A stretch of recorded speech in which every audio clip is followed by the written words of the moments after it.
Je tiens à vraiment vous remercier, vous qui avez tenu ce programme pour que plusieurs puissent comprendre ce qui est important. Moi, je me nomme Madame Azor. Je me nomme Madame Azor. Enchanté, maman. Et de suite, mon jeune frère était en train d'essayer de faire comprendre un texte qui est dans le livre de Jean 1, le verset 1, qui nous dit qu'au commencement était la parole, et la parole était avec Dieu, et la parole était Dieu. La parole, quand on parle de la parole, c'est ce qui sort de l'homme. Et la parole qui a été faite, la Bible nous dit que tout ce qui a été fait sur la terre a été fait par la parole, au temps de Dieu. Ça n'a pas été fabriqué comme de la manière on est en train de travailler, comme de la manière on plante les trucs. Quand Dieu déclare une parole, cela vient en existence. Quand il déclare, cela vient en existence. Donc c'est pour cela qu'il a dit, toute chose a été faite par elle. Est-ce que vous me comprenez un peu? Nous comprenons, maman. Voilà. Ok, merci maman. Donc c'est pour définir et puis faire comprendre un peu. De suite là, il parlait de choses, de Satan. Est-ce que l'homme ou bien Satan a été créé par Dieu? Oui. Tout ce qui a été fait là, a été fait par Dieu. Et l'ennemi s'est servi. La Bible nous dit qu'il a été projeté. Sinon, la création de l'homme là, Dieu a créé l'homme d'abord. Quand l'homme a été créé, et Dieu a pris la côte maintenant pour fabriquer la femme. La femme n'a pas été créée comme l'homme. Non. C'est différent. Ça, on sait. Voilà. On sait que c'est de notre part que vous êtes sortis. Voilà. Ok, maintenant on peut répondre. Voilà. Donc, c'était pour expliquer un peu pour qu'on puisse comprendre. D'accord, c'est compris. Voilà. Maintenant on va dire quelque chose rapidement. C'est mon frère qui va te répondre. Mais je vais lire. Oui. Allez-y. Que la femme écoute l'instruction en silence. C'est la Bible qui parle. 1 Timothée chapitre 2 à partir du verset 11. Que la femme écoute l'instruction en silence. Que la femme écoute l'instruction, en d'autres termes, l'enseignement en silence. Avec une entière soumission. Avec une entière soumission. Je ne permets pas à la femme d'enseigner. Je ne permets pas à la femme d'enseigner, c'est la Bible. Ni de prendre de l'autorité sur l'homme. Ni de prendre de l'autorité sur l'homme. Mais elle doit demeurer dans le silence. Mais elle doit demeurer dans le silence. 1 Corinthiens 14, 34 rapidement. 1 Corinthiens 14, verset 34. L'âme. Que les femmes se taisent dans les assemblées. Que les femmes se taisent dans les assemblées. Que les femmes se taisent dans les assemblées. Que les femmes se taisent à Figayo. Car il ne leur est pas permis d'y parler. Mais qu'elles soient soumises. Selon que le dit aussi la loi. Selon que le dit aussi la loi. Mon frère, tu peux répondre, merci. Maman. Oui. En fait, ce qu'il a donné là, on va l'écouter, il est méchant. Non, il n'est pas méchant. Ah, pardon. Il n'est pas méchant. Je voulais dire, oui. Selon la Bible, normalement, on ne doit pas échanger avec vous. Mais, comme nous, on ne vient pas au nom de la Bible, on vient au nom du Coran.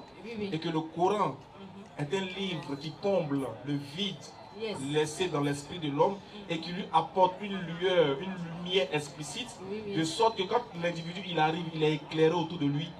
Le Coran permet à la femme de pouvoir parler et s'exprimer et poser des questions. Donc c'est grâce au Coran, grâce aux enseignements du prophète Mohammed et grâce à la miséricorde d'Allah que nous musulmans doués d'intelligence, qui savons que vous avez une place aussi dans la société et dans la spiritualité, on va échanger avec vous. Très bien. Voilà, sinon selon la Bible là, c'est merci beaucoup. Que Dieu vous bénisse. Amen. Aujourd'hui, apôtre Paul, il a écrit. C'est l'apôtre Paul qui a écrit. C'est comme ça il est où? Oui, il a écrit. Pour faire comprendre.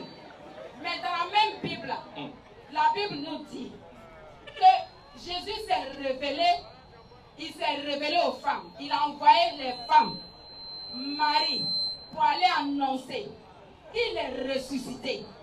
C'est la femme qui allait donner la nouvelle aux disciples de Jésus. Je comprends maintenant. Donc aujourd'hui, bien aimé, elle transmet le message. Bien aimé, oui, aujourd'hui, la parole de Dieu, c'est la femme qui doit annoncer la nouvelle. Oui, oui. Quand tu vas dans les assemblées, Oui. la plupart, quand on parle de Dieu, Oui. c'est les femmes, Non. la plupart qui acceptent l'évangile. Pourquoi?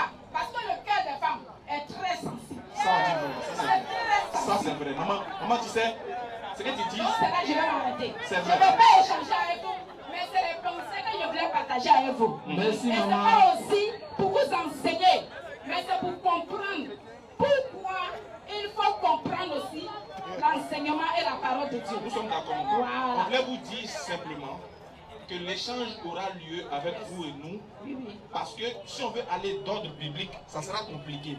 Il a fait exprès pour donner ces deux versets pour que vous compreniez que c'est la miséricorde d'Allah qui est ici aujourd'hui.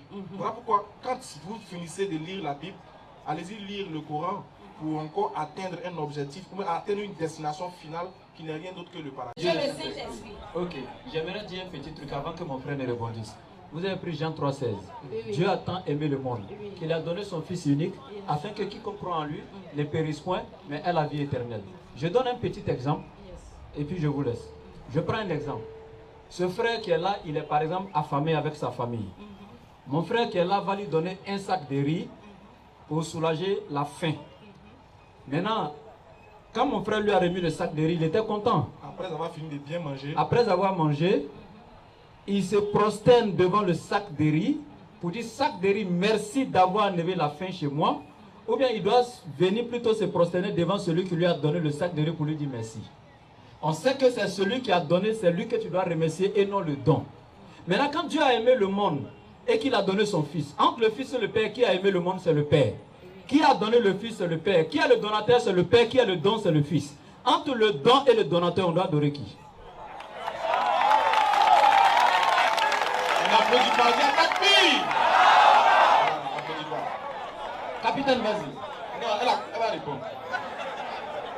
Je vais répondre. D'accord, merci. La question qui a été posée, il dit entre le donateur et celui qui a donné. Non, entre le donateur et le don.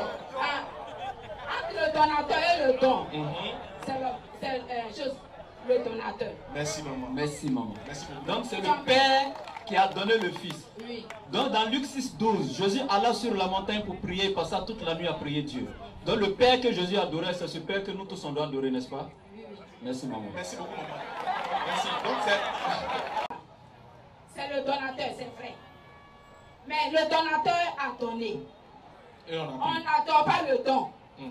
Le don qu'elle a là, c'est sa nature, c'est puissant, c'est passager. Mais c'est un être humain qui a versé son sang. C'est différent des sacs de riz qu'on donne. C'est différent des gâteaux qu'on donne.